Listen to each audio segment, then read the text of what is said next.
Assalamualaikum warahmatullahi wabarakatuh. Selamat siang kepada Bapak Muhammad Hafizuddin Hilman, PhD, selaku dosen pembimbing saya. Selamat siang kepada Bapak Dr. Rizal Fatoniaji dan Bapak Ari Wibisono, MKom, selaku dosen penguji saya. Perkenalkan, nama saya Adil, saya dari jurusan Ilmu Komputer, Angkatan 2019. Pada siang ini, izinkan saya untuk mempresentasikan tugas akhir saya yang berjudul Proctorum, Real-Time Stream Processing, aktivitas ujian pilihan ganda pada fitur kuis di platform Moodle. Untuk memulai presentasi ini, saya ingin menjelaskan latar belakangnya terlebih dahulu. Pencegahan kecurangan merupakan salah satu tantangan terbesar dalam ujian online berbasis komputer. Salah satu alasannya adalah karena pengawas ujian tidak leluasa dalam mengawasi peserta ujian. Di sisi lain, algoritma untuk mendeteksi kecurangan sudah mulai dikembangkan. Contohnya adalah algoritma Thiong dan Lee, yang mana mereka dapat mendeteksi kecurangan peserta ujian berdasarkan kecepatan peserta ujian dalam menjawab soal pilihan ganda. Jika algoritma tersebut dapat diterapkan dalam keadaan real-time, maka algoritma tersebut dapat mencegah kecurangan. Dan dengan algoritma inilah, maka kita dapat meningkatkan pengawasan ujian. Untuk mempermudah penyebutan, saya mendefinisikan algoritma pencegahan kecurangan sebagai algoritma pendeteksi kecurangan yang dijalankan secara real-time. Untuk menjalankan algoritma pencegahan kecurangan, maka kita memerlukan infrastruktur stream processing, yaitu adalah infrastruktur untuk mengolah data secara real-time. Di sisi lain, aktivitas peserta ujian dapat menjadi indikator kecurangan. Oleh karena itu, selain pengolahan datanya yang secara real-time, maka perekaman datanya juga harus dapat dilakukan secara real-time. Untuk melakukan hal ini, kita dapat memanfaatkan teknologi asynchronous programming, seperti contohnya adalah Ajax dan WebSocket. Dari masalah-masalah yang telah saya jelaskan, saya melihat adanya peluang untuk berkontribusi di bidang ilmu komputer. Berikut rumusan masalah dari penelitian saya. Bagaimana cara mengembangkan infrastruktur untuk pencegahan kecurangan pada fitur quiz Moodle yang mengakomodasi asynchronous submission dan stream processing. Perlu diperhatikan di sini bahwa saya menggunakan platform Moodle. Alasan saya adalah karena platform ini merupakan platform yang populer. Selain itu, saya menamakan sistem saya ini dengan nama Proctorum, yang artinya adalah ruang pengawas. Terdapat 4 batasan penelitian yang perlu diperhatikan. Yang pertama adalah platform Moodle tersebut berbentuk website. Yang kedua adalah platform Moodle versinya 3.11. Kemudian yang ketiga adalah hanya untuk kuis pilihan ganda. Lalu yang terakhir, saya tidak membuat atau menerapkan algoritma pencegahan kecurangan pada penelitian saya ini. Kemudian untuk studi literatur, saya yakin bahwa penelitian saya ini orisinal. Dan dalam prosesnya, saya menemukan 2 penelitian yang dapat membantu saya dalam membangun Proctorum. Yang pertama adalah Quiz Wi-Fi Resilience Mode. Jadi, hal ini adalah merupakan sebuah plugin pada fitur Quiz Moodle. Untuk mempermudah penjelasan, berikut adalah video demonstrasi cara kerjanya. Jadi, plugin ini menjadikan peserta ujian untuk mendownload semua soal kuis terlebih dahulu. Di sini diklik, mulai kuis, lalu di sini sedang loading. Loadingnya ini untuk mendownload soal-soal kuis tersebut. Lalu setelah selesai loading, akibatnya apa? Karena di-download, maka ketika peserta ujian ingin pindah halaman, mereka tidak perlu lagi loading. Seperti yang terlihat pada video ini, mereka tidak perlu lagi loading untuk pindah-pindah halaman. Selain itu, ketika peserta ujian mengalami keadaan offline, di sini saya mendemonstrasikan, saya mematikan Wi-Fi saya, maka peserta ujian juga tetap dapat melakukan ujiannya. itu adalah cara kerja dari plugin Quiz Wi-Fi Resilience Mode ini. Nah, alasan saya menggunakan plugin ini karena plugin ini akan memudahkan saya untuk membuat Proctorum ini menjadi sebuah plugin juga. Penelitian kedua yang membantu saya dalam Proctorum ini adalah Stream Processing Hazman. Jadi Hazman ini adalah seorang mahasiswa Fasilkom UI, mahasiswa sarjana Fasilkom UI angkatan 2016. Dia membangun sebuah stream processing untuk keseluruhan Moodle. Tentunya stream processing ini akan dapat membantu saya dalam pembangunan Proctorum. Hal selanjutnya yang ingin saya jelaskan adalah cara kerja dari Proctorum. Jadi cara kerjanya ini dapat ditinjau dari 3 hal. Yang pertama adalah implementasi asynchronous submission. Yang kedua adalah desain arsitektur sistem. Dan yang terakhir dari implementasi stream processing-nya. Yang pertama saya ingin jelaskan itu adalah implementasi asynchronous submission. Jadi ada 2 teknologi yang saya gunakan. Yang pertama itu adalah Ajax dan WebSocket.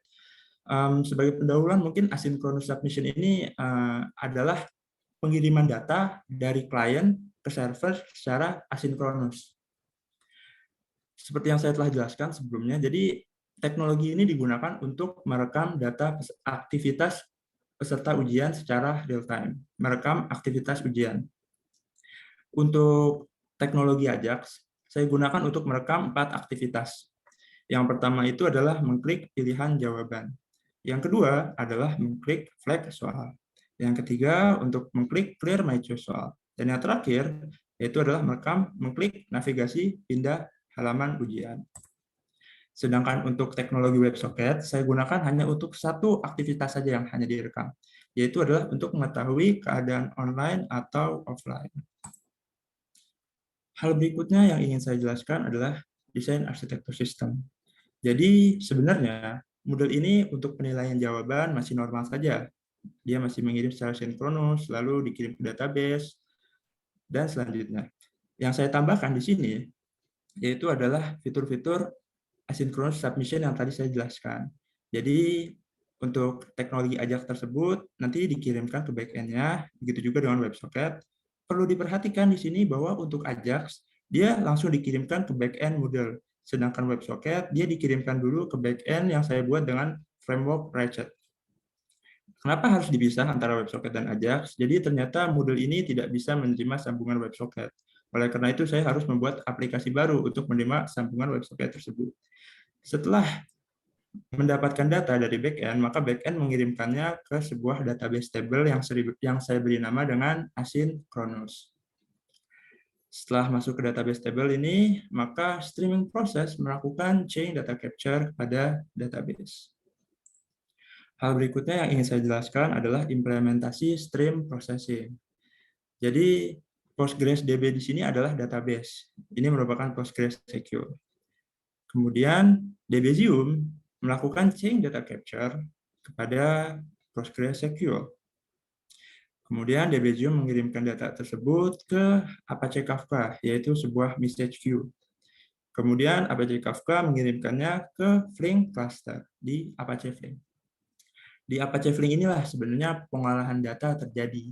Oleh karena itu, jika kita ingin menerapkan algoritma pencegahan kecurangan, maka kita menerapkannya di Flink cluster ini. Tapi untuk penelitian saya tidak melakukan pemrosesan data. Jadi setelah Flink cluster mendapatkan datanya, dia langsung mengirimkannya ke InfluxDB, yaitu aplikasi web service untuk menyimpan data. Lalu dengan menggunakan Grafana, maka kita dapat memvisualisasikan data yang ada pada InfluxDB. Sebagai catatan, di sini ada skema registry yang mana berfungsi untuk menyelesaikan masalah serialisasi data. Lalu di sini ada WAL yang fungsinya itu adalah sebagai jembatan antara DBasium dan PostgreSQL. Untuk mempermudah penjelasan, saya juga ada video untuk mendemonstrasikan cara kerja dari Proctorum.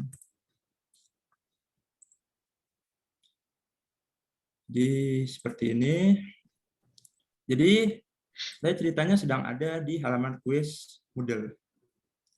Lalu di sini saya ingin melakukan aktivitas. Aktivitas pertama yang ingin saya lakukan adalah pindah halaman. Di sini saya pindah halaman dari halaman kedua ke halaman keempat. Lalu saya klik. Nah, ketika saya membuka Grafana, lalu saya melakukan refresh, di sini akan muncul data baru, yaitu, tunggu sebentar. Nah, di sini. Di sini ada tulisan Goto 4. Itu artinya adalah pergi ke halaman 4. Lalu saya melakukan aktivitas lagi. Aktivitas kali ini adalah mengklik pilihan jawaban A. Akibatnya, ketika saya membuka Grafana dan melakukan refresh, maka akan muncul data baru, yaitu adalah, tunggu sebentar, seperti ini. Slot 4 dan seterusnya, itu artinya datanya berhasil diterima oleh Proctorum. Begitulah cara kerja dari Proctorum. Kemudian, untuk rancangan evaluasi, maka saya melakukan 3 eksperimen untuk menguji Proctorum. Yang pertama adalah load testing. Yang kedua, field experiment. Dan yang terakhir, acceptance testing. Perlu diperhatikan, ketika saya melakukan eksperimen-eksperimen ini, maka Proctorum dideploy pada server T2 Large Amazon Web Services Elastic Computing 2, yang mana memiliki spesifikasi seperti pada tabel ini. Kemudian, hal pertama yang ingin saya jelaskan adalah load testing. Cara kerjanya adalah seperti ini. Saya membangun 100 Selenium bot pada Google Kubernetes Engine. Lalu Selenium bot tersebut secara bersama-sama mengakses Proctorum. Ketika sudah sampai pada halaman kuis, maka tiap-tiap Selenium bot tersebut melakukan sekian jumlah aktivitas. Kemudian saya melakukan 4 kali eksekusi load testing. Dengan eksekusi pertama, jumlah aktivitasnya adalah 50. Yang kedua adalah 100, yang ketiga 250, dan yang terakhir 500. Tujuan dari load testing ini ada dua. Yang pertama adalah untuk mengetahui failure rate dari sistem. Yang kedua, untuk mengetahui statistik durasi pengiriman data aktivitas ujian dari mulai dikirimkan hingga masuk ke InfluxDB. Ini ada video demonstrasi dari load testing. Jadi untuk load testing ini saya melakukan, di video ini ada dua bagian. Bagian pertama itu adalah cara kerja tiap-tiap Selenium bot-nya. Jadi tiap-tiap Selenium bot pertama-tama akan mengakses halaman Moodle. Mengakses homepage-nya dulu. Lalu, tunggu sebentar. Lalu dia melakukan login, lalu dia melakukan serangkaian aktivitas untuk menuju halaman quiz. Lalu ketika di halaman quiz, maka dia pertama-tama loading terlebih dahulu. Lalu setelah selesai loading, maka dia mulai melakukan aktivitas ujiannya. Tunggu sebentar. Nah, aktivitas ujian di sini itu seperti memilih pilihan jawaban atau pindah halaman, seperti yang saya jelaskan sebelumnya. Cara memilih aktivitas ujiannya itu secara acak, dan ketika sudah selesai melakukan aktivitasnya, maka dia akan mensubmit jawaban. Tunggu sebentar. Lalu, disubmit jawaban. Itu untuk cara kerja satuan load testing-nya. Sekarang saya ingin mendemonstrasikan keseluruhan cara kerja dari load testing. Jadi pertama-tama ini ada InfluxDB, datanya masih 0. Datanya masih 0. Kemudian saya telah menyiapkan 50 Selenium bot di Google Kubernetes Engine. Setelah itu saya picu semua Selenium bot tersebut dengan perintah ini. Lalu saya klik Enter. Nah, di sini ada feedback bahwa 50 Selenium bot tersebut berhasil dipicu. Kemudian saya ingin melihat bagaimana keadaan salah satu bot Selenium bot. Di sini dengan perintah ini, tunggu sebentar. Kemudian di sini terlihat bahwa Selenium bot tersebut sedang mengakses homepage. Nah, mungkin yang jadi pertanyaan adalah bagaimana cara kita tahu apakah semua Selenium bot tersebut sudah masuk ke halaman quiz. Salah satu caranya adalah kita dapat melihat dari CPU usage Google Kubernetes Engine. Jadi, ketika CPU usage-nya memuncak, seperti pada video ini sudah memuncak CPU usage-nya, maka itu artinya Selenium Bot-nya sudah mulai mencapai halaman kuis dan mulai melakukan aktivitas ujian di sana. Nah, kemudian sebagai bukti tambahan, InfluxDB yang tadinya masih 0, lalu saya refresh ulang, maka akan bertambah. Lalu saya refresh lagi, bertambah lagi, refresh lagi, bertambah lagi. Itu artinya adalah para Selenium Bot sedang melakukan aktivitasnya di halaman kuis. Begitu untuk cara kerja dari load testing. Kemudian hasil eksperimen dari load testing adalah seperti demikian. Jika ingin melihatnya lebih saksama, maka dapat dilihat di skripsi saya. Kesimpulan dari load testing ini, untuk tujuan pertama, ternyata Proctorum tidak memiliki performa yang baik karena failure rate-nya yang cukup besar jika menggunakan AWS EC2 TD Alert dan diakses satu Selenium Bot secara bersamaan. Jadi minimal failure rate-nya itu untuk setiap eksekusi adalah minimalnya ya 30%. Dan ini menurut saya cukup besar. Kemudian untuk statistik durasi pengiriman data, maka streaming proses Proctorum juga kurang baik dalam mengolah data secara real time karena durasi pengiriman datanya cukup lama. Jadi kalau misalnya dilihat data ekstraknya minimal itu adalah untuk tendensi sentral 1 detik untuk mediannya. Tapi untuk standar deviasinya itu 5 detik. Yang mana itu berarti kurang baik. Dan itu minimalnya. Kemudian untuk field eksperimen, cara kerjanya adalah seperti demikian. Saya meminta sekitar 75 mahasiswa untuk melakukan kuis mingguan di Proctorum. Jadi mahasiswa ini adalah mahasiswa dasar-dasar pemrograman 2 kelas D semester ini. Kemudian setelah mereka selesai mengerjakan kuis mingguan mereka di Proctorum, maka saya meminta mereka untuk mengisi survei. Field eksperimen ini saya ulang sebanyak 3 kali untuk meningkatkan reliabilitas hasil eksperimen. Lalu tujuan dari field eksperimen ini ada 3. Yang pertama adalah untuk mengetahui apakah Proctorum memiliki anomali dalam merekam aktivitas peserta ujian. Yang kedua itu untuk mengetahui statistik durasi pengiriman data.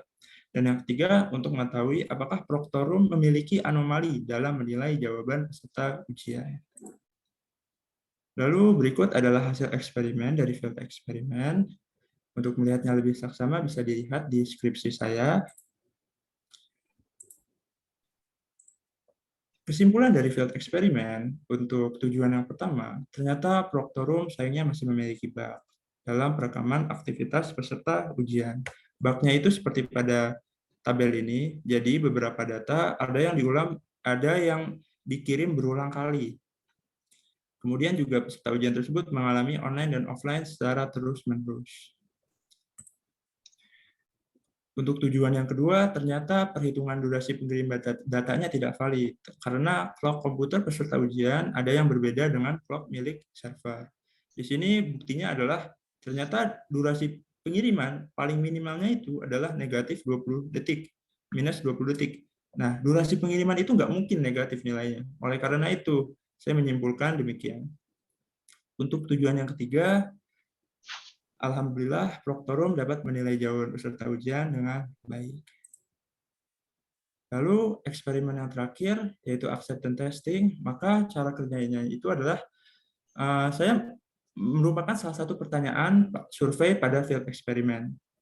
Tujuannya untuk mengetahui kepuasan mahasiswa terhadap Proctorum dan kesimpulannya alhamdulillah sebagian besar mahasiswa puas dengan Proctorum. Di sini bisa dilihat di tabel ini bahwa 90% mahasiswa merasa puas dengan Proctorum. Saran penelitian yang ingin saya ajukan adalah yang pertama, membangun algoritma pencegahan kecurangan pada Proctorum. Yang kedua adalah memperbaiki bug dari Proctorum. Yang ketiga, meningkatkan performa dari Proctorum. Yang keempat, meningkatkan maintainability dari kode Proctorum. Dan yang terakhir, mengembangkan fitur pencatatan waktu untuk jenis-jenis soal yang lain, seperti soal isian singkat, dan sebagainya. Penjelasan saran penelitian mengakhiri presentasi saya, dan saya yakin penelitian saya ini akan bermanfaat bagi dunia pendidikan dan dunia ilmu komputer. Sekian dari saya. Terima kasih atas perhatiannya. Baik, terima kasih Adil atas presentasinya. Well prepared sekali pakai gestur. Untuk sekarang saya mempersilakan Pak Rizal Pak untuk giliran pertama, saya persilakan. Ya, terima kasih Pak Hilman. Ya, Adil, ide awal pembuatan ini dari siapa ya? Bisa ceritain nggak? Apakah saya langsung menjawab saja? Langsung aja. Langsung aja ya. Jadi ide awalnya ini dari diri saya sendiri. Pertama-tama saya itu mengalami masalah ketika sedang ujian akhir semester di mata kuliah jaringan komputer. Ketika itu sedang di bagian kedua UAS, lalu ketika saya sedang melaksanakan kuis di halaman Skilllet tersebut, ternyata ada error gitu, nggak tahu kenapa, mungkin dari servernya, mungkin dari sayanya. Akibatnya jawaban-jawaban saya yang sudah saya isi itu hilang semua. Dari situ saya melihat bahwa asynchronous submission dalam pengiriman jawaban peserta ujian itu dapat bermanfaat. Nah, tapi kemudian saya setelah meninjau kembali terkait asynchronous submission tadi, ternyata ini juga dapat dimanfaatkan untuk ide algoritma pencegahan kecurangan yang telah saya jelaskan sebelumnya. Dari situlah saya mendapatkan ide ini, Pak Rizal. Apakah sudah terjawab, Pak? Ya, oke. Berarti sebenarnya ide awalnya itu asynchronous submission ya, ide awalnya ya. Oke, tapi sebenarnya udah banyak. Ya sebenarnya ada banyak sih di Moodle-nya secara default juga ada bisa sebenarnya kita pakai submisinya asynchronous gitu ya. Jadi kalau offline tuh masih bisa jalan, cuma jarang ada yang pakai sih ya, karena takutnya tadi masih bisa diakalin gitu. Jadi masih banyak yang ada trust issue lah ibaratnya ke model kayak gitu. Ya itu kan juga salah satu sisi pertama, tapi emang nggak perlu dicakup di sini sih ya. Jadi trust issue kalau misalnya model asynchronous gitu ya.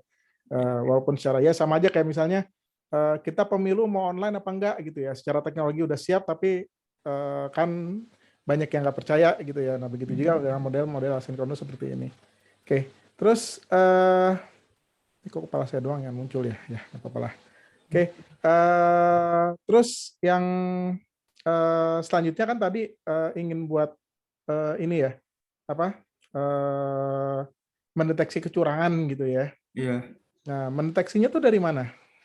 Mendeteksi kecurangannya itu untuk aktivitas-aktivitas ya kasus saya, Pak, untuk kasus saya, Pak ya. Jadi pendeteksiannya itu kan di sini saya merekam aktivitas-aktivitas ujian mahasiswa. Seperti tadi mengklik pilihan jawaban, pindah halaman. Nah, yang jadi titik berat di sini adalah timestamp ketika mahasiswa tersebut melakukan aktivitas tersebut. Nah, salah satu contoh di mana kasus ini mungkin terjadi gitu, salah satu contoh kasus kecurangan terjadi, misalnya itu saya tuh sering melihat gitu ya, ketika ujian, mahasiswa itu di menit-menit akhir mereka sering contek-contekan, Pak. Nah, jadi untuk pilihan ganda contohnya gitu kan ya. Mereka tuh menjawab secara cepat gitu di menit-menit akhir. Di menit-menit akhir mereka menjawab secara cepat. Tapi jawabannya banyak yang benar gitu, Pak. Nah, itu kan dari kecepatan mereka menjawab ya, Pak ya. Nah, dari situ kita bisa melihat apakah dia tuh melakukan kecurangan atau tidak. Dari situ, Pak. Apakah terjawab, Pak Rizal? Oke. Nah, kenapa nggak pakai mekanisme lock-nya Moodle? Moodle kan udah punya mekanisme lock yang banyak ya. Si X menjawab apa sebelumnya, terus diganti jadi apa, berapa lama dia melakukan menjawab, itu kan sebenarnya udah ada tuh di Moodle-nya. Di log quiz-nya gitu ya. Itu kenapa nggak pakai itu dan dimodifikasi gitu? Oh, jadi gini, Pak. Yang setahu saya, kalau misalnya Moodle default, itu pengirimannya secara sinkronus, Pak. Jadi, para peserta ujiannya itu harus berpindah halaman dulu. Jadi, kalau misalnya satu halaman banyak gitu kan ya, Pak ya. Soalnya tuh banyak gitu. Nah, akibatnya perekaman aktivitasnya itu kurang real time, Pak. Karena para mahasiswanya itu perlu pindah halaman dulu, klik pindah halaman next button, previous button. Nah, kalau udah ngeklik next button, previous button, baru kirim deh datanya. Nah, menurut saya itu tuh kurang real time, Pak. Lebih real time lagi ketika mahasiswanya mengklik, dia langsung dikirim datanya, dan timestampnya juga direkam pas waktu itu juga. Begitu, Pak. Ya, alasan utamanya kan sebenarnya kenapa nggak semua data direkam itu kan gara-gara ini ya, gara-gara datanya banyak banget gitu ya. Makanya tadi hasilnya itu kan banyak yang pengirimannya waktunya lama ya. Karena memang Ya, kayak contohnya kan di UAS kita aja lah ya, sekali sesi itu kan 800 mahasiswa tuh. mm-mm. Kan hitnya itu bisa satu kali UAS itu bisa sampai 3.000-an gitu hitnya untuk ke kuis aja gitu ya. Jadi kan dibayangin itu aja hanya cuma untuk ngecatat pilihan jawaban gitu ya sama dia sebelumnya milih apa gitu. Nah kalau ini kan berarti bisa berapa 3 kali untuk 5 kali lipatnya berarti kan nanti hitnya kan itu gimana kalau kayak gitu? Berarti kan Iya, jadinya makin lambat juga kan? iya Pak. Apakah saya boleh menjawab Pak? Ya silakan langsung aja jawab. Langsung aja jawab. Hmm. Ya, jadi kalau dari saya sendiri mungkin ini menurut saya isunya itu di performa ya Pak ya. Hmm. Jadi kalau misalnya sudah banyak banget, nah akibatnya sistemnya nanti bisa failure rate. Ya, Hmm. kalau dari saya sendiri saya menyadari bahwa memang belum efisien lah Proctorum ini. Dan saya menyarankan oleh karena itu di saran penelitian tadi untuk meningkatkan performa dari Proctorum. Saya sendiri mungkin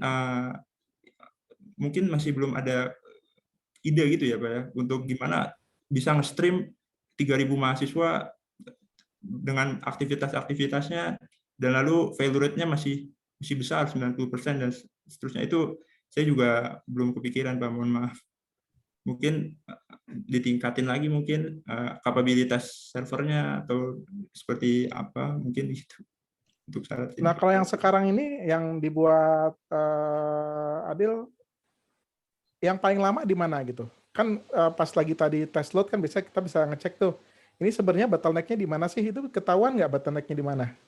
Oh, mohon maaf Pak, mungkin saya belum mengecek ya untuk pengiriman datanya itu dari mana ke mana, saya Hmm. mungkin belum tahu. Saya cuma mengevaluasi pengiriman datanya itu dari ketika dikirimkan, diklik, sampai masuk Hmm. ke InfluxDB aja Pak. Untuk bottleneck, mohon maaf, saya belum tahu. Oke, ya padahal kalau misalnya dikit lagi ya ketemu bottleneck-nya di mana itu jadi apa kontribusi yang lumayan berharga tuh. Jadi kelihatan gitu ya dengan Oh, begitu banyak user yang akses bersamaan gitu ya. Sebenarnya bottleneck-nya di mana sih gitu ya? Karena kan secara database harusnya database-nya cepat ya. mm-mm. Beda kalau misalnya kita pakai DBMS ya. Kalau DBMS kan nanti dia akan lambat untuk query-query-nya kan. Ya, Ini kan pakai InfluxDB ini apa? NoSQL ya? Atau bukan? mohon maaf tadi kurang kedengeran Pak. Database yang digunakan ini NoSQL apa DBMS yang digunakan? Jadi kalau untuk database dari Moodle, Hmm, Moodle-nya itu pakai PostgreSQL, berarti RDBMS. Tapi iya. di stream processing-nya itu pakai NoSQL, yaitu InfluxDB. Ya berarti InfluxDB-nya harusnya kan cepat ya Iya. dibandingkan dengan akses ke ya sebenarnya akan lebih bagus lagi gitu ya kalau kelihatan bottleneck-nya di mana gitu ya. Nah, itu Mm-mm. yang nanti akan jadi saran untuk penelitian selanjutnya Oh gitu iya ya. Pak. Jadi bagusnya itu nanti mana yang ketahuan bottleneck-nya itu sebenarnya di mana sih? Apakah pada ngirim ke WebSocket-nya prosesnya gitu ya, Ah, ataukah saat ngisi database-nya atau di mana gitu ya. oh iya Nah, Pak. dari situ akan kelihatan tuh dia yang paling yang perlu perbaikan di mana. Jadi mungkin nggak usah diperbaiki sekarang, tapi paling nggak itu akan jadi catatan perbaikan untuk selanjutnya gitu ya. Iya Pak. Jadi bisa dilanjutin nih apa yang dibuat gitu ya supaya nanti bisa lebih baik lagi gitu hasilnya. Oke, terus kan di sini pakai WebSocket ya. Kenapa pakai web service aja yang udah ada di Moodle gitu? Walaupun nanti ya ujung-ujungnya nggak usah ke database-nya Moodle gitu, tapi paling nggak secara platform itu platformnya standar gitu ya. Tapi kenapa pakai WebSocket sendiri gitu? Oh, jadi alasan saya menggunakan WebSocket itu kan tujuan WebSocket di sini untuk mengetahui apakah mahasiswa itu sedang online atau tidak ya Pak ya. Hmm. Nah, waktu itu saya lihat-lihat di YouTube ya, dan ternyata salah satu caranya itu WebSocket. Nah, kemudian saya jalankan dan udah selesai. Dan ternyata ketika saya searching lagi, saya nemu tentang metode-metode lain seperti Comet, long polling. Hmm. Nah, dari situ saya juga jadi baru tahu gitu ya, udah jadi barangnya, tapi baru tahu ternyata ada metode-metode lain yang bisa walaupun nggak WebSocket itu, tapi tetap bisa untuk mengetahui apakah pengguna itu online atau offline. Ya, jadi alasan saya mungkin kenapa pakai WebSocket juga, saya telat mengetahui untuk ternyata ada teknologi-teknologi lain itu Pak, seperti long polling dan Comet tadi. Iya, sebenarnya kan ada banyak yang bisa digunakan ya. Ya, cuma mungkin karena itu ya awalnya hanya ini Ya, buat saya lihat shortcut aja ya. YouTube, ternyata caranya gitu Pak, jadi saya ikutin. Oke, ya. Ya padahal ya ini tuh nanti bisa jadi saran kali ya, dimasukin Ya, saran gitu ya bahwa kita kan nggak tahu mungkin ada beberapa eh, jaringan yang nggak kompatibel gitu ya dengan WebSocket kan kita juga nggak tahu juga gitu ya. Tapi kalau menggunakan ya harusnya sih open ya. Saya juga belum tahu sih protokolnya kayak gimana WebSocket ya. Apakah emang dia selalu open connection atau enggak gitu ya. Tapi kalau lihat dari modelnya untuk ngetahuin online apa enggak berarti selalu ini ya soketnya selalu open ya itu ya kalau pakai iya Pak. WebSocket ya. Iya, Ya biasanya ada beberapa ini soalnya firewall yang memang yang model lama kali ya ketika dia ada koneksi yang open terus berapa detik dia akan time out sendiri otomatis gitu ya. Terutama yang pakai VPN dan lain-lain tuh kadang-kadang keputus gitu. Nah, ini mungkin akan jadi hambatan ketika modelnya itu dipasang di jaringan yang seperti itu gitu ya sehingga nanti koneksi WebSocketnya terputus gitu. Nah, ini ya itu masukan aja ya. Jadi nanti mungkin bisa ditambahkan di saran gitu ya menggunakan teknologi alternatif selain WebSocket untuk itu. Oke, terus yang terakhir gitu ya. Nah tadi kan prosesnya itu testingnya bikin sendiri ya, kayak bikin bot ya. iya. Nah itu kenapa nggak pakai ini aja? Pakai testing tools yang udah ada kan ada JMeter gitu ya. JMeter kan kita Oh, bisa bikin skenario tuh. iya. Kita bisa bikin banyak skenario, berapa request gitu ya, concurrentnya berapa, itu kan lebih enak tuh. Nah kenapa pakai bikin sendiri? Jadi kalau yang saya coba sendiri ya Pak ya, saya lihat itu sebenarnya dari Moodle-nya sendiri juga sudah menyiapkan gitu Pak ya, load testing JMeter. Tapi ternyata load testingnya tersebut tidak termasuk untuk fitur kuis. Jadi cuman kayak ngetes forum atau enggak mengakses suatu halaman course gitu. Jadi untuk fitur kuisnya itu JMeter dari Moodle tidak termasuk fitur kuis. Saya udah lihat di forum-forum Moodle juga nggak ada. Nah, kemudian dari situ saya sebenarnya mau mencoba juga gitu ya kan ya Pak dengan JMeter dan load testing. Tapi saya melihat bahwa di sini tuh juga ada sambungan WebSocket Pak. Dan yang namanya JMeter dan Locus itu kan hanya HTTP ya Pak ya. Nah, karena ini hanya HTTP, maka agak agak sulit gitu untuk mensimulasikan yang WebSocket tadi kalau misalnya dari JMeter dan Locus tadi. Makanya itu dari sini saya merasa bahwa kalau misalnya load testingnya dengan browser-browser itu lebih realistis hasilnya, Pak. Jadi beneran satu bot itu merepresentasikan satu mahasiswa dan mereka melakukan aktivitas-aktivitas ujian di halaman kuis tersebut.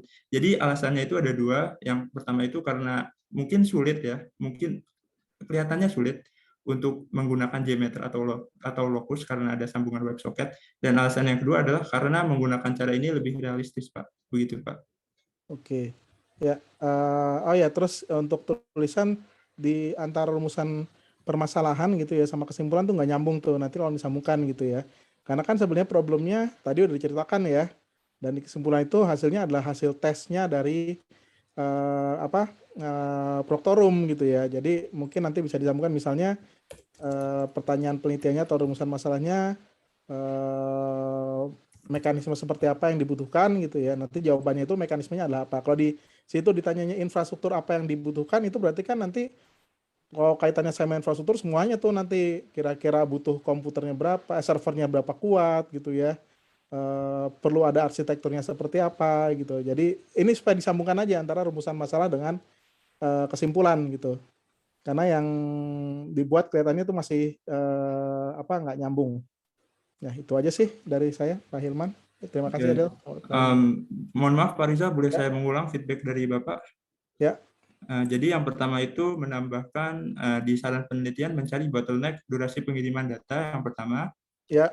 Yang kedua itu mengganti WebSocket jadi yang nggak WebSocket. Enggak, itu saran doang ya. Ya, di saran penelitian bukan Di tadi. sarannya. Di saran penelitian ya. Lalu kemudian yang terakhir itu revisi di bagian kesimpulan dan latar belakang ya Pak. Kesimpulan dan rumusan masalah. Oh ya Bu, ya di rumusan masalah.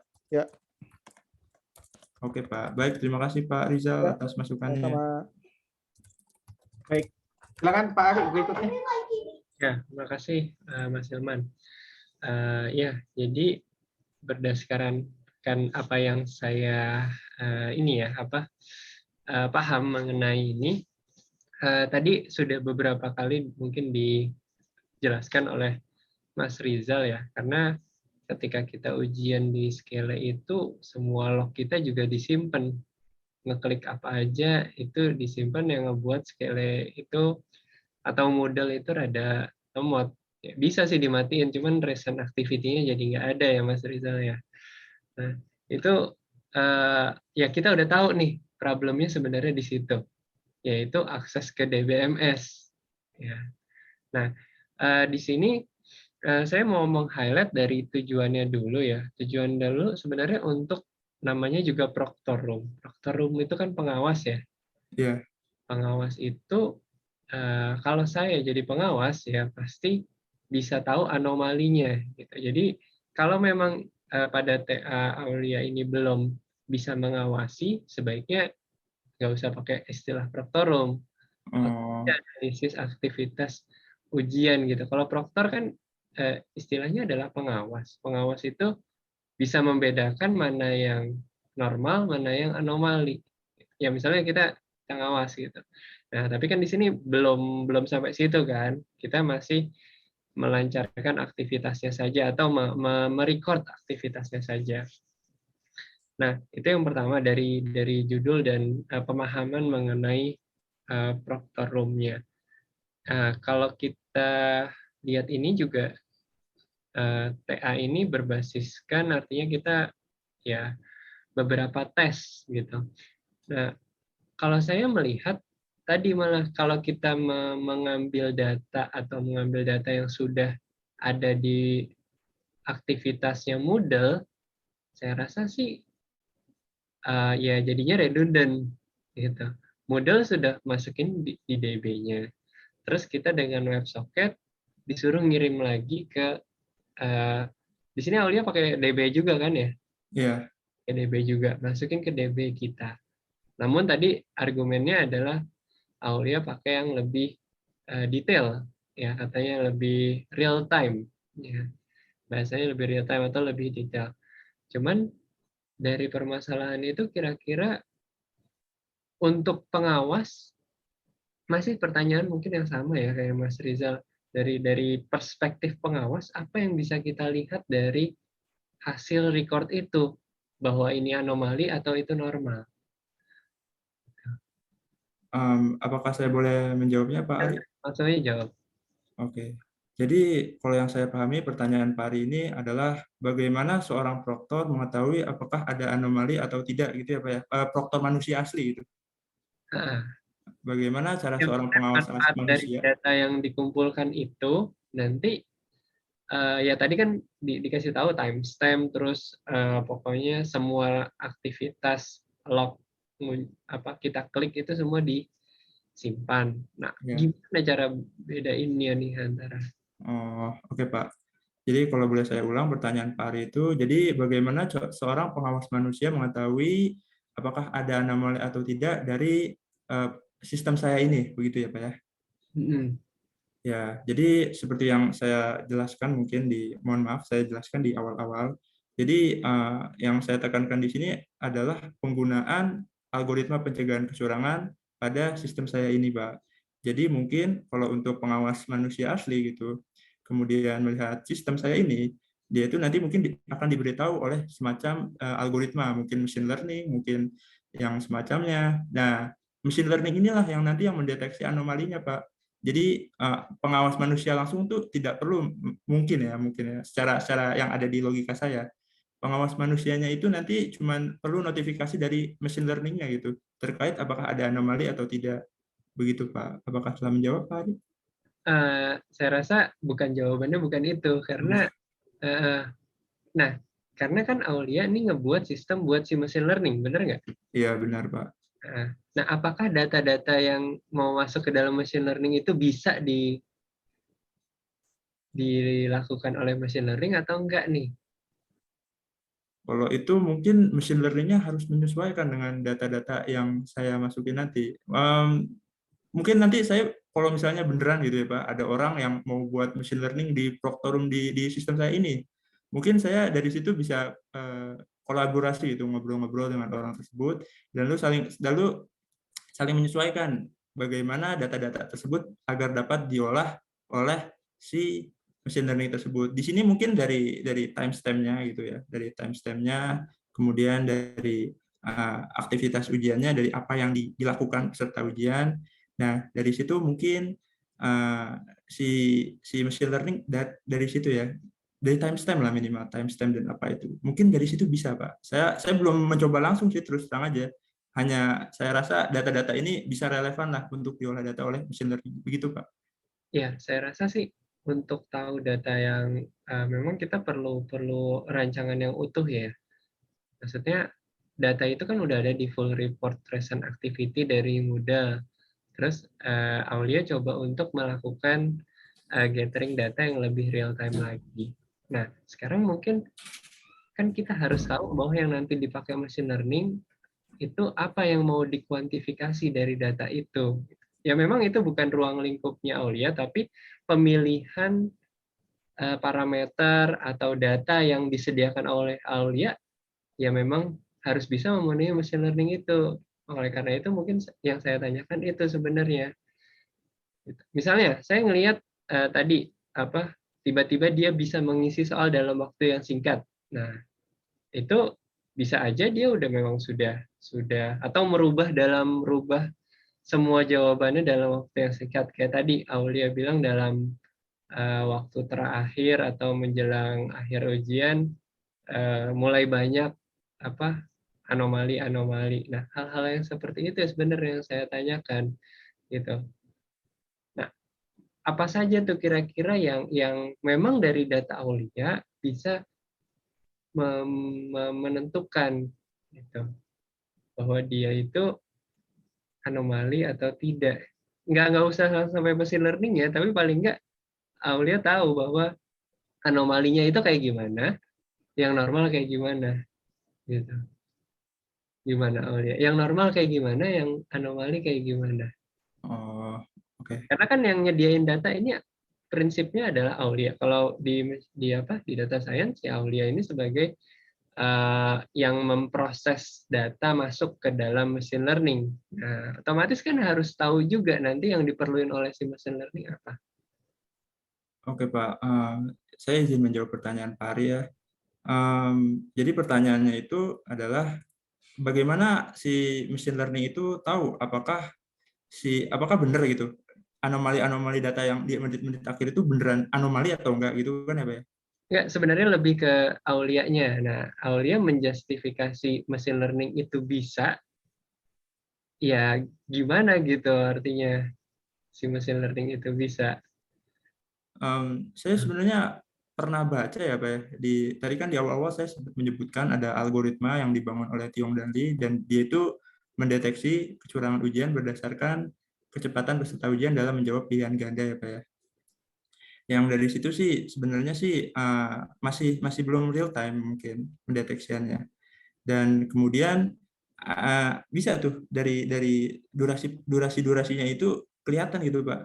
Apakah si peserta ujian itu sedang kecurangan, ada curang atau enggak. Nah, justifikasi saya mungkin ya mungkin bisa sih Pak. Saya juga masih belum, saya mohon maaf Pak ya, saya mohon maaf sebelumnya. Mungkin pengalaman saya terhadap implementasi machine learning mungkin masih kurang banyak ya Pak ya. Tapi yang saya tahu mungkin machine learning itu dapat melihat dari mana ini anomali berdasarkan data-data yang sudah saya buat. Saya mohon maaf mungkin kalau misalnya Kecepatan penjawab ujian. Itu ya jawaban. kecepatan peserta jawaban dalam menjawab Ya. ujian. Jadi ya berarti speed dari si seseorang, tapi banyak faktor ya, itu kecepatan menjawab ujian. Misalnya orang lama mikirnya, atau memang dia nggak mau jawab dulu, dia lengkap question yang lebih mudah, itu lumayan banyak parameter yang harus dipertimbangkan juga gitu. Nanti coba lihat-lihat juga paper yang tadi sudah disebutkan mengenai kecepatan jawab ujian. Makanya yang di save atau yang disimpan oleh Aulia adalah waktu ya, timestamp sama tahapan-tahapan dia flow-nya.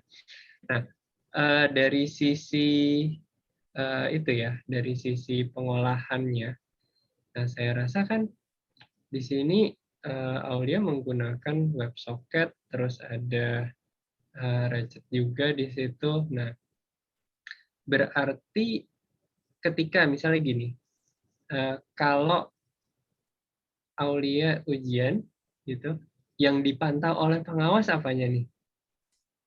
Yang dipantau itu seperti pergerakan muka saya gitu kan. Ya, Kemudian juga ya itu sih terutama sih pergerakan muka saya, lalu tangan saya gimana, apakah ada mencurigakan. Itu sih nah, yang paling umum untuk dilakukan, Mbak. pernah dengar Safe Exam Browser, SEB?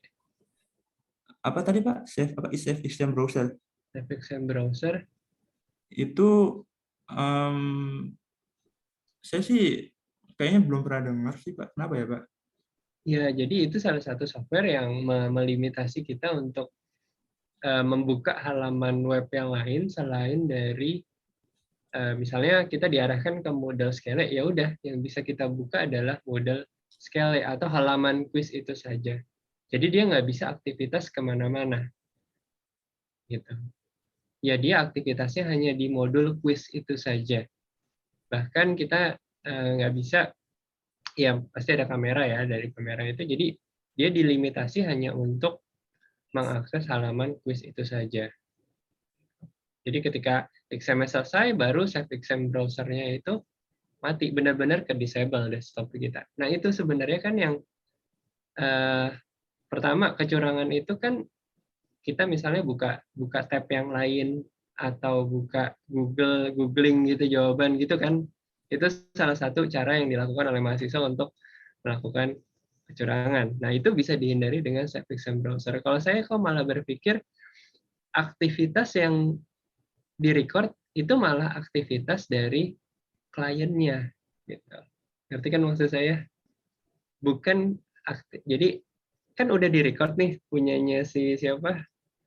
Punyanya Moodle sama Moodle-nya sendiri. Ya. Kalau kita record lagi kan double. Kenapa kita nggak merecord aktivitas si yang punya yang kliennya ini gitu? Ngerti kan maksud saya? Jadi merecordnya itu via video atau bagaimana, Pak? Ya kan ini kita bahasnya tentang WebSocket ya. Artinya aktivitas komputernya dia yang Aktivitas kita pantau. ya. Ya kalau kita di ruangan yang kita pantau adalah aktivitas dari dia kanan kiri, gerak kiri kanan. Nah ini kenapa nggak dikasih salah satu bot atau agent di dalam komputernya yang ngirimin ke WebSocket-nya punya Aulia? Itu akan jauh mungkin ya maksudnya kan tujuannya untuk mengawasi ya, mengawasi. Sedangkan untuk log aktivitas dari flow dia itu udah di modelnya udah disimpan gitu. Pengawasan terhadap jawaban udah, tapi pengawasan terhadap aktivitas yang dilakukan selama dia melakukan menggunakan komputer dia, nah, gimana menurut Aulia? Jadi sebenarnya ada, Pak, penelitian yang seperti itu ya. Jadi dia itu mendeteksi berdasarkan pergerakan mouse-nya peserta ujian. Jadi ketika si peserta ujian sedang copy, Kira-kira ininya aja apa? Perspektifnya adalah WebSocket-nya nih. WebSocket ya kan Aulia pakainya WebSocket kan ya nih. WebSocket terus nanti dia ngirim apa yang dilakukan di klien ya atau di Moodle ke plugin Moodle-nya itu nanti ngirimnya double ke Moodle yang ngirim ke API-nya Aulia ngirim juga kan gitu ya kalau saya lihat gambarnya. Nah, ya. kenapa bukan aktivitas komputernya yang dikirim gitu. Kalau aktivitas dikirim kan jadinya ini ya ini aja sih apa ide aja gitu. Apakah saya boleh menjawab, Pak? Ya silakan. Jadi mungkin bisa ya, Pak ya. Ide Bapak itu juga menarik ya, Pak ya, untuk dieksekusi. Tapi kenapa yang ide saya juga dapat dieksekusi juga? Ya, jadi mungkin ya, kalau ide Bapak itu misalnya si peserta ujian mengklik gitu ya. Ya Jadi kesimpulan sih memang benar, Pak. Ide Bapak itu benar-benar bisa dieksekusi. Tapi ide saya juga, saya rasa juga tetap bisa dilakukan walaupun belum optimal. Mungkin kedepannya dioptimalin, Pak. Mungkin seperti tadi yang record model yang tadinya udah ada diganti sama yang punya saya gitu kan, jadinya lebih real time. Saya rasa seperti itu, Pak. Ya, oke. Nah, itu dari sisi esensialnya ya. Nah, dari sisi menurut Aulia, kenapa Aulia menjustifikasi pakai DBMS lagi untuk penyimpanannya? Sedangkan yang dilakukan adalah aktivitas streaming. Jadi mungkin ini karena saya melanjutkan dari infrastrukturnya punyanya Kak Hasman. Jadi punyanya Kak Hasman itu kan disimpan dulu ya Pak ya, di RDBMS, baru kemudian streaming proses ngambil data dari RDBMS itu. Jadi jawaban saya itu karena saya menggunakan infrastrukturnya Hasman, walaupun mungkin masih belum optimal. Itu kedepannya mungkin jadi saran penelitian Pak untuk optimalisasinya lagi Pak. Kira-kira cara optimalisasinya tahu nggak caranya? Mungkin langsung dikirim ke dari WebSocket langsung ke Apache Kafka mungkin atau gimana? Ya mungkin gitu mungkin Pak. Ya, kan kalau DBMS itu ada DB Engine ya. Ada DB Engine, ada proses lagi. Ada proses, ada I/O lagi ke dalam hard disk. Dan memungkinkan untuk secara infrastruktur, memang untuk secara recording cukup bagus. Maksudnya dia menjamin bahwa setiap record itu benar-benar masuk. Ya, tapi kalau dalam jumlah yang cepat dan banyak, ya dengan user yang banyak, tadi kan katanya banyak fail ya. Iya kalau ya. Nah, ya itu karena emang dia nggak bisa secara paralel langsung masuk. Gitu. Jadi memang harus ada mekanisme lainnya untuk melakukan I/O-nya. Nah, untuk meminimalisir proses-proses ini, ya ini di OS dan kawan-kawan sih, ya kita meminimalisir prosesnya juga. DBMS yang nggak usah pakai gitu, pakai penyimpanan yang lain. Atau bahkan yang lebih ekstrim adalah menggunakan RAM sebagai extended fitur ya untuk sementara. Gitu.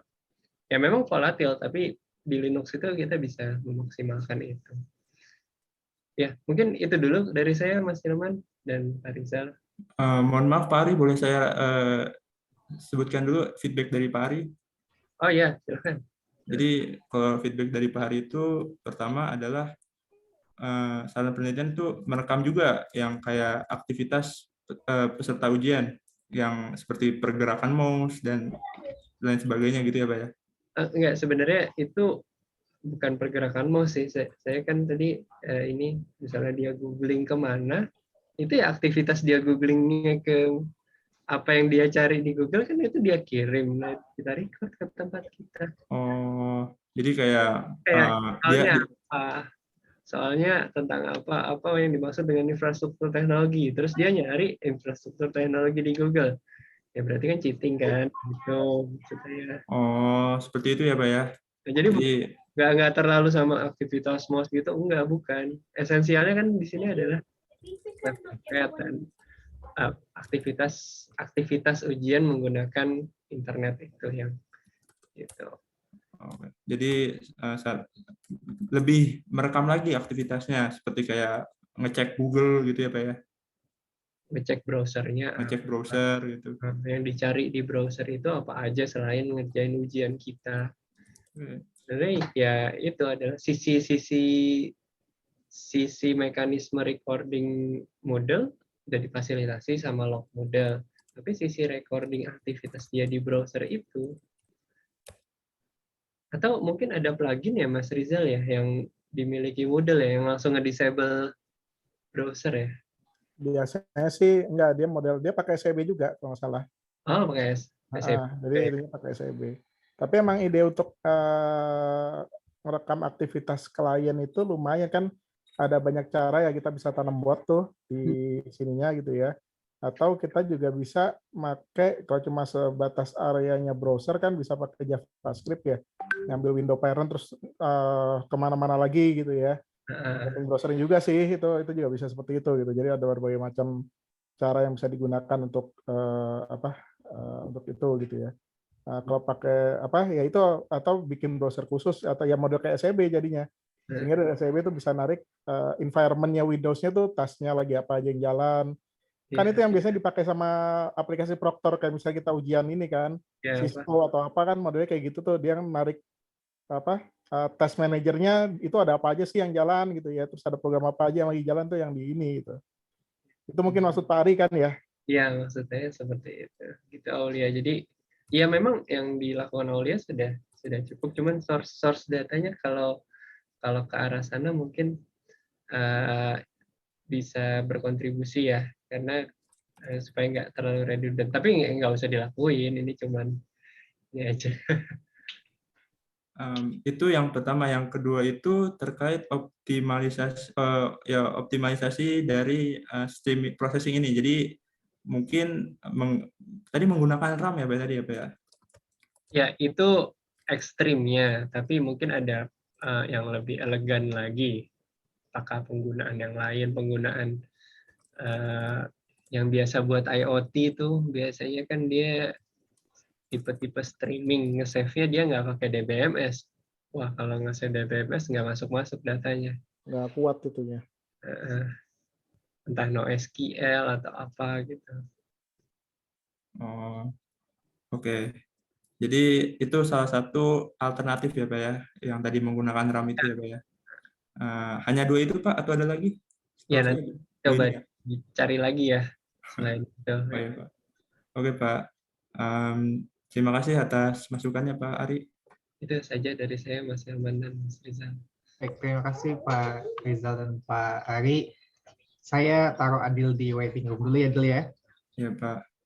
Diskusi tertutup nanti nggak saya rekam, jadi kamu nggak bisa lihat. Cuma nanti saya taruh dulu sebentar.